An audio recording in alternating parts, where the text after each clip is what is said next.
දැන් අපි shopping mall එකට ගත්තම මොනවද තියෙන්නේ shopping mall එකේ? ඒකේ මොනවද තියෙන්නේ දුව? දැන් අපි සිංහලෙන් කියමු ඔත් තියෙනවා නේ. ඇඳුම් තියෙනවා. ඔත් තියෙනවා. රයිට් තා මොනවද තියෙන්නේ? තා මොනවද තියෙන්නේ? තව තියෙනවා සිම්බල්. ඔව් සිම්බල් සපත්තු ඒ වගේ ඒවා දේවල් තියෙනවා. සිම්බල් තියෙනවා. තා මොනවද තියෙන්නේ? තව තියෙනවා ළමයි මෙන්න මේවත් තියෙනවනේ. මෙන්න මේ වචනේ. චොංජා චේපුම්. ළමයි චේපුම් කියන්නේ භාණ්ඩ. අපි ඇඩ්වාන්ස් වචනත් ඉගෙන ගමු. මේ චොංජා චේපුම් කියන ළමයි ඉලෙක්ට්‍රික් භාණ්ඩ, විදුලි උපකරණ. මේක ලියා ගන්න වචනේ දන්නේ නැත්තම්. චොංජා චේපුම්. ජේපුම් කියන්නේ භාණ්ඩ. චොංජා ජේපුම් දන්නේ නැත්තම් ලියා ගන්න.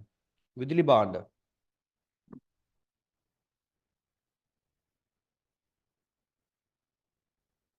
විදුලි භාණ්ඩ. තව තියෙනවා ළමයි, තව තියෙනවා මේ වචන අලුත්. හජම්පුම් දන්නවද ළමයි? හජම්පුම්.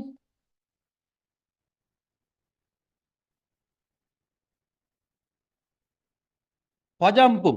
හජම්පුම් කියන ළමයි සුවඳ විලවුන්, කොස්මෙටික්.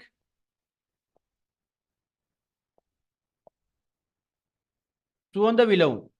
හජම්පුම් කියන්නේ සුවඳ විලවුන්. සෙන්ට්, ක්‍රීම් ඔය හැම දෙයක්ම හජම්පුම් වලට අයිති වෙන්නේ. ඒවත් තියෙනවා ළමයි. මේව ලියා ගන්න.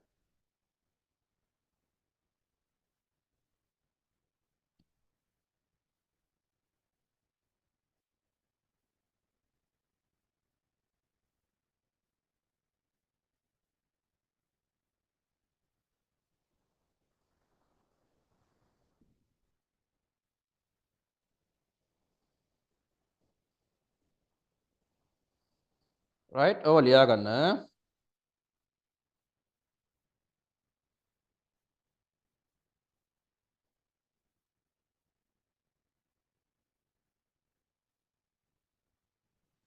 රයිට් හරිද දුව?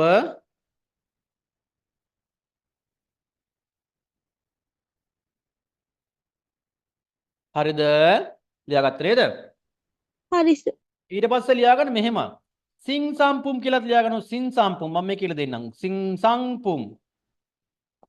සිං සම්පුම් කියන දුව අලුත් භාණ්ඩ. අලුත් බඩු තියෙන්නේ. පරණ ඒවා නෙමෙයි තියෙන්නේ. අලුත් බඩු. අලුත් බඩුත් තියෙනවා. ඉස්සෝය දැම්ම නම් හරි මේ වචනේ දාලා. සිං සංපුම්. පුම් කියන්නේ